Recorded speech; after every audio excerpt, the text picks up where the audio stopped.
Zero Calorie Marketing is a podcast created for marketers by marketers.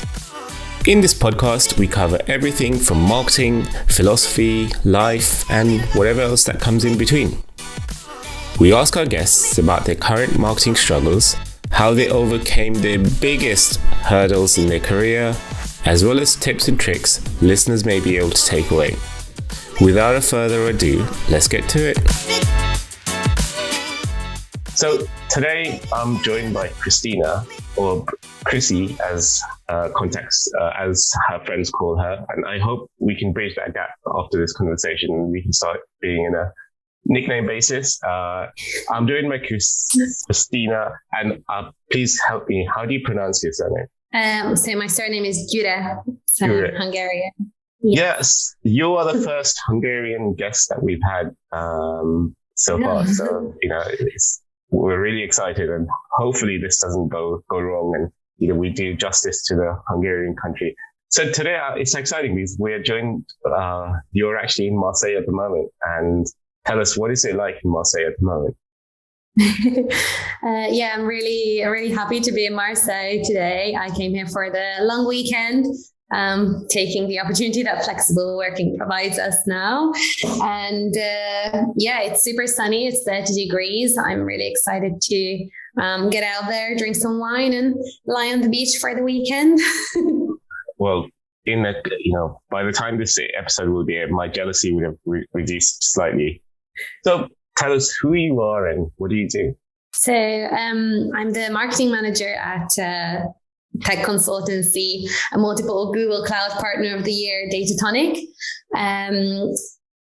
As part of my role, I look after a whole broad area of marketing. I wear many hats, and that's partly because we're a team of about 120 now. So of course we don't have a huge massive marketing team. So it's a really exciting role in the sense that I get to do everything from working with our web devs, our designers on our website, to working with our clients on joint case studies, to working with our sales team on joint lead generation activities, roundtables, account-based marketing initiatives, working with our partners on joint value propositions, marketing to our partners, letting them know what we're doing as well, all the way to kind of employer branding and talent marketing, making sure that we're showing the world what it's like to be a Datatonic as well.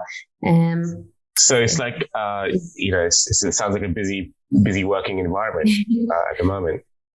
It's definitely always busy. There are no boring days. Just recently had a couple of new starters in our marketing team, which is super exciting. And I told them during the interview process something that I really like about my work and my company and what I do and the people that I work with is that I don't think since I've been here, since the 3.5 years that I've been at Datatonic, I don't think I've ever looked at the clock once before 5 o'clock. Wow. Because time just flies, and the projects are really interesting, really varied, fast paced, but manageable. So I think that's very special, and it's something that I really enjoy. Not having a boring second. The one thing I really want to kind of ask you was like, I was doing my research and I was being a bit nosy.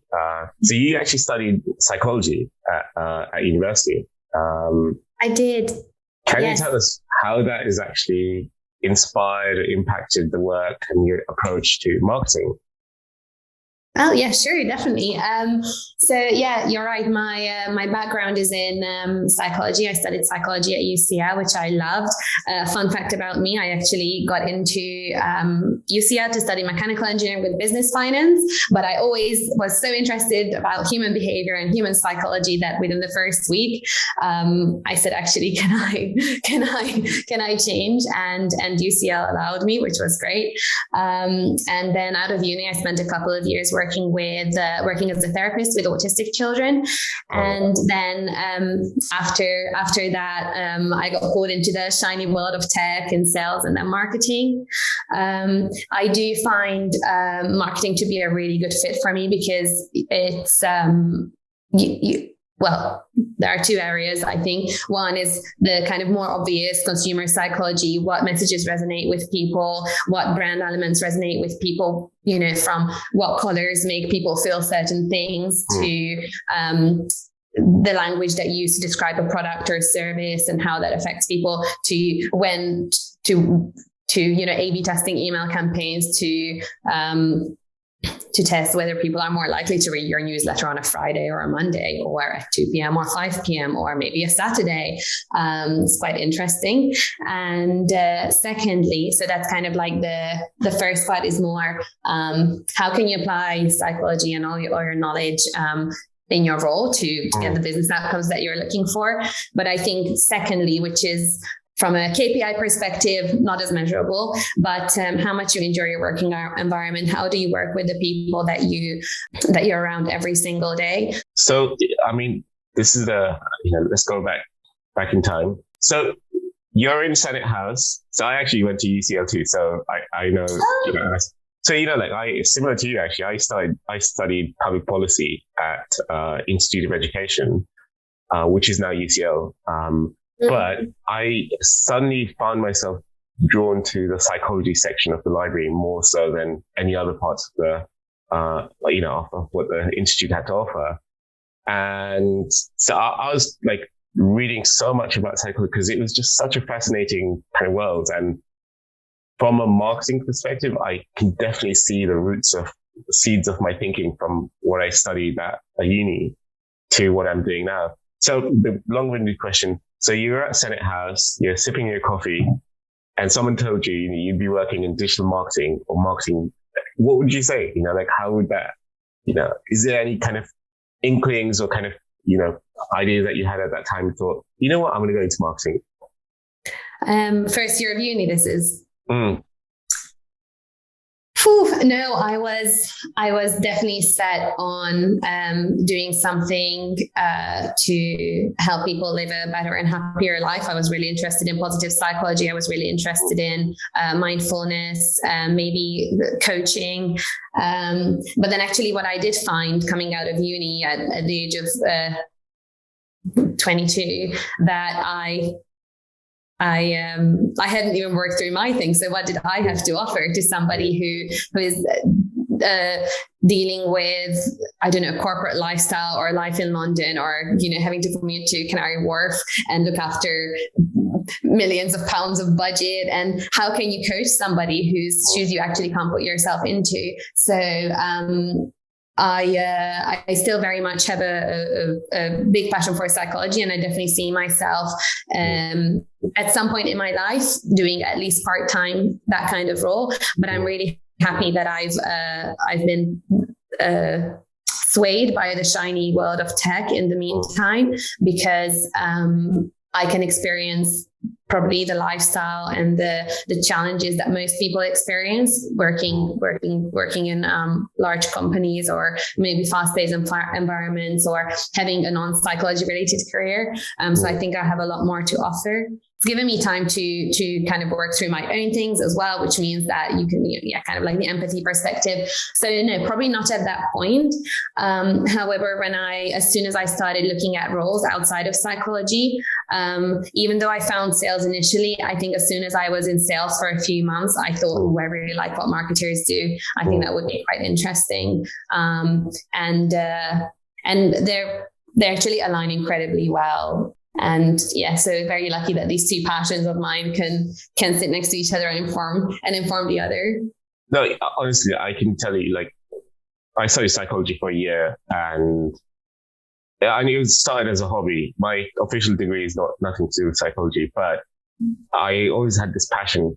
And what happened with me was, I was always a kid when at school who I only read when I had to read something for exams and that kind of thing.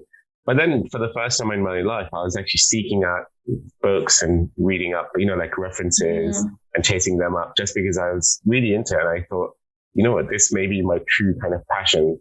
And like you, I actually ended up being in sales, but then sales led me to the world of marketing, which kind of thought, which is a lot of, I personally think, this is from my own perspective where sales is psychology, but then marketing is almost like sales, psychology, and a bit of art, and something where you need to understand the whole perspective, understand society, understand how people relate to get into that. So, I think going back to the questions that we have, you did psychology, you were in sales for a bit, and then you went to marketing. How did that conversation actually happen in terms of, like, was it by chance that you applied for a role in marketing, or how did that kind of fall into your lap? So my move from sales to marketing was, I had already started at Datatonic when we were 20, maybe 24 people at the time, as the first kind of commercial hire into the team. So my remit was everything from supporting with sales ops, marketing, which were more or less events and blogs at the time. And some partner management. And as the company grew within the next year, and we started becoming, 40, 60 more people, and we were looking at, with our incredible head of growth, we were looking at how we can how that looks for the team as we grow, who takes responsibility for which area. He asked me, I see my team looking, I see my team having three separate areas: partner management, sales ops, and marketing. Which one of these do you feel is the most aligned to you? And I immediately said marketing, and he said, yeah, like that was pretty obvious, but it's great to have been asked the question. So it was a very conscious choice. I think I just really enjoyed running the events. I really enjoyed the people aspect. I really enjoyed that it still had the partner element, the sales element.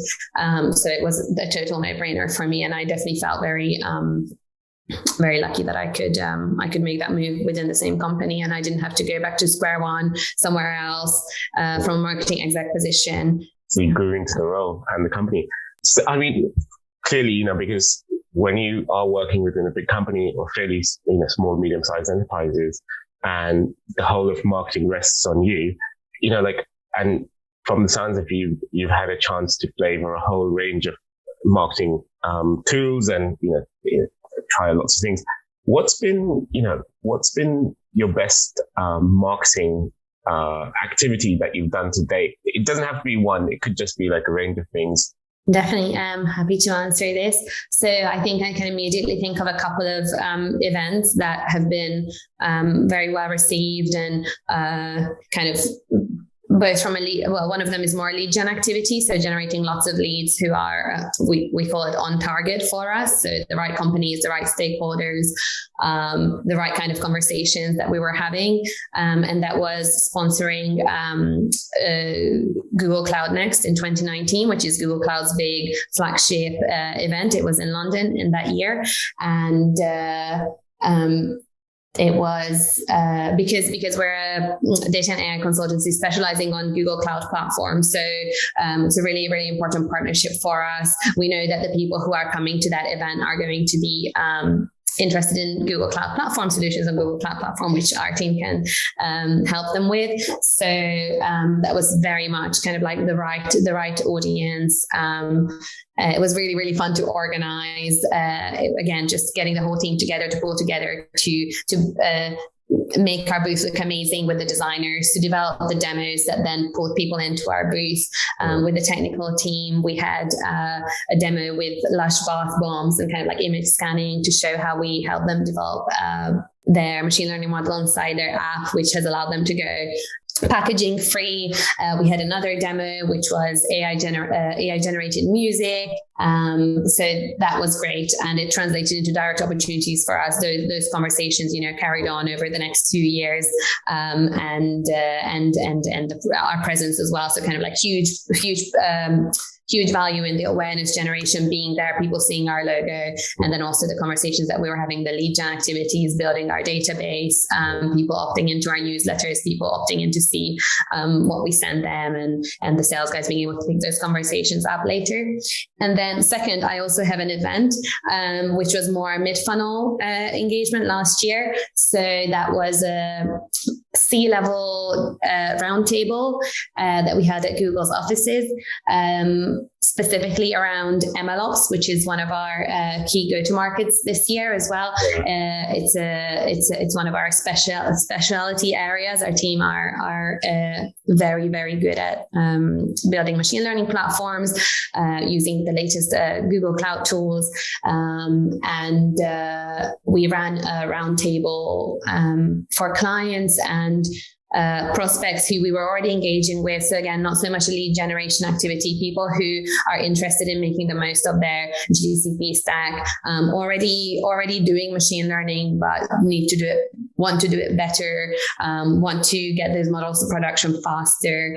And that was a great event, invite only, just as restrictions were lifting as well. So I think people were really keen to get back in person, but still having to navigate some of the social distancing stuff. It was not an easy event to organize, but it was a really, really highly successful event with great insights from the team. And again, progressing those conversations with clients and prospects a lot further than 15 minutes on a quick call can.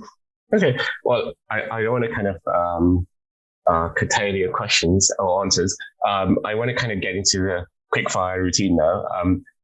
Okay. I know, obviously, because of your interesting background, your customer persona document must be like amazing. Can you give us tips on how to do a customer persona from a psychology perspective and also from a marketing perspective? So from a customer persona perspective, I would really look at your database. Who are the people who you're having successful conversations with? So there is so much data that you've got available to you. Then use it. And listen to the sales team, because they have their ears to the ground. They're the ones having the conversations. Put in 15 minutes with them, interview them, ask them, who are you speaking to? Who do you want to be speaking to? What are they telling you? What do you want to be telling them? What challenges are you getting? If they're not the right person to speak to, who should you be speaking to? What are they interested in? What are they measured on? And then make that into a document, and then get sales to review it over and over again until they're like, yes, this is my person. Perfect. May I ask, how often do you review your customer persona document? I'd say this is something ongoing for us. Wow. So when sales feed something back, the customer persona is updated.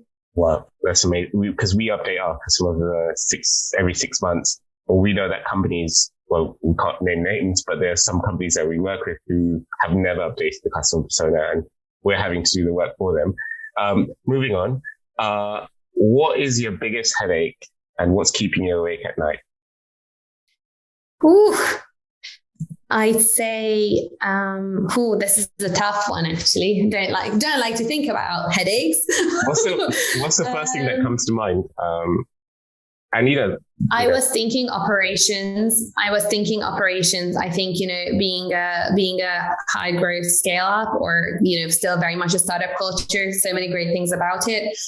Probably in terms of tooling available, not having an ops team or not having somebody focused on making sure that the sales pipeline is clear, that the CRM is clear. This is something that is probably I don't do as often as I should, clearing the database, looking at who's in it, how many people do we need to replenish that. So definitely around the ops side, database, keeping the database clean, and reporting. I want to do a lot more reporting. I want to be looking at a lot more insights. We do it monthly, but with reporting and insights, you can always go so much deeper. And that's something really exciting about marketing. People's behavior changes all the time. So you need to be consistently looking back at that.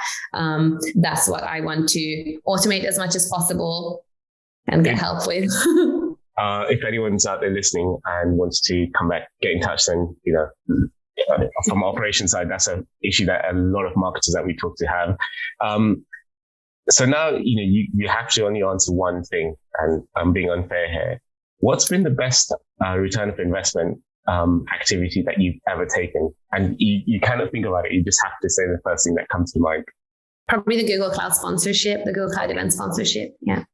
And was that because you got lots of leads and also you got lots of SQLs, MQLs through? Yeah, exactly. It depends, of course, how we measure ROI. Are we measuring success by number of leads? Are we measuring success by revenue? Are we measuring success by number of ops generated or bookings? But something that's really important to us, and we this is something that I've mentioned already, is our Google Cloud partnership, because a lot of our opportunities come from Google, because we have that kind of like very unique partnership. We have the trust, and so actually a lot of the activities that matter to us loads is also marketing to our partners at Google. Good. A lot of people we speak to have stacked shelves of books and marketing leaflets and PDFs that they've saved on their laptops. What's been 3 marketing books or people that have, who has been most inspirational to you in your journey? Who do you look up to on a weekly or monthly basis? Ooh. A really good question. I can give you a book that I'm reading now. It's called Alchemy, The Surprising Power of Ideas That Don't Make Sense, by the Vice President of Ogilvy. Yeah, Rory Sutherland. Yeah. Yes. I know his work. So not strictly marketing, but so applicable to all areas of life. Why you shouldn't just blindly follow data. Why you shouldn't just blindly follow logic every time. Logic is great to inform you when you don't want to take risks. But if you want to do something truly innovative, if you want to do something that nobody has done before, if you want to achieve something that differentiates you, you probably have to look beyond data and let your mind roam a bit free. And there's a lot of value in that. I'm really enjoying reading that. And I think although not a book, but I had an immense amount that I learned from my current manager, who's our head of channel sales and marketing at Datatonic, Lisa. Lisa. Yeah, shout out to Lisa. I'll send her the podcast. She's on maternity leave at the moment, but I think a lot of the things that I do now, it's because she took the time to show me everything, and held me to a really high standard from the start. I think that matters so much to have somebody who, depending on how you learn, I know some of the tech guys learn really well by reading and doing. I learned by watching. So for me, having somebody who showed me how to do things to a standard that's exceptional has been, I think, the biggest gift in my career that I could have had. Yeah. Well, last question. What are your predictions for next year in your world? Again, I have to, I don't want to sound like I'm singing the same tune, but return of in-person events. Yeah. I think it's great that hybrid is available to everyone. But what I'm seeing is that there's a slightly tiny decline in attendees to webinars and huge uptakes on in-person events. And community-driven events. People want to be around each other, and people want to be around people who are interested in similar things. They want community, and they want to make that connection in person. I think that's really important. And we actually hosted the DBT meetup in London earlier this week, and we had 150 people, and we had 20 people on the wait list because I think people are just yearning to get out there again and ask people questions in person and collaborate. And the conversations that happen when you're sitting around a table are completely different to the conversations that happen when you're in a screen and can turn your laptop off and can mute people. It's just not the same. So I think that's my biggest prediction. I think there's going to be a huge return in more focused, community driven or more community focused, maybe smaller events, but certainly in person. Good. Well, we're running out of time. How can people get in touch with you if they wanted to contact you, ask for advice, get in touch with you?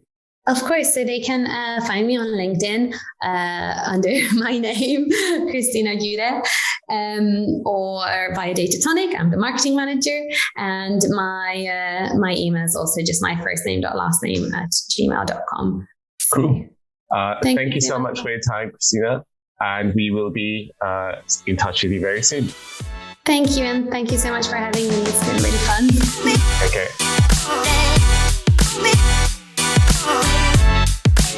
Like what you hear? Then check out some of the other episodes in this series or visit us at zerocaloriemarketing.com.